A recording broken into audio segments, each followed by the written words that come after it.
Hey, y'all, if you own a home here in Colorado Springs and you need to make a move, listen up. Here are 5 considerations I would think about to ensure selling my Colorado Springs house is the right move for me. Number one, it's life events.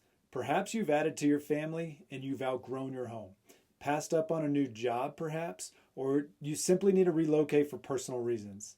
But you've been putting off moving due to the elections, mortgage rates, world uncertainty. Look, in my opinion, I'm not sure any of that is going to go away. The world, it's going to continue to have its challenges. Mortgage rates, they're projected to stay in the 6 to 6.5% range for the foreseeable future, well into 2025. The Fed, they're continuing to try and tame inflation, and they're not there yet. Now, we may see the upper fives, but that wouldn't be for a while.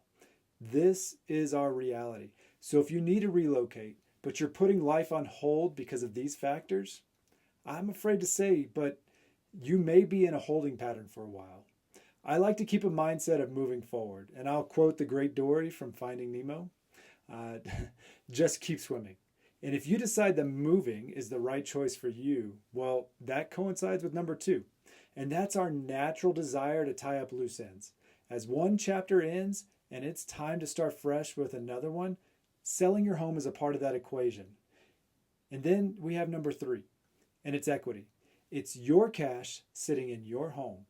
Double check this with your CPA, but the first $250,000 as a single filer and the first $500,000 married filing jointly is tax-free. The average homeowner, you're sitting on about $315,000 in equity, depending on when you bought. You have money, you have options. Number four, maybe you'll want to use that equity for a personal reason. Who knows? Or it's the key to buying that next house. And then lastly, perhaps you've been renting your house or you are considering renting your house. You need to know some of the risks that you may be taking on as a landlord based on recent law changes here in Colorado. They are not landlord friendly. I want you to check out my video on the top 5 Colorado landlord laws that you might not know about. It's linked in the description below. No matter your reason, though, for selling, Kristen and I, we're here to get you top dollar as fast as possible. If you decide selling is right for you, we want to guide you through that process. We have proven marketing strategies that we can tailor to meet your needs to get your house sold. Look, reach out with any questions you have. We'd love to walk you through the process and work with you. Thanks for listening and have a good one.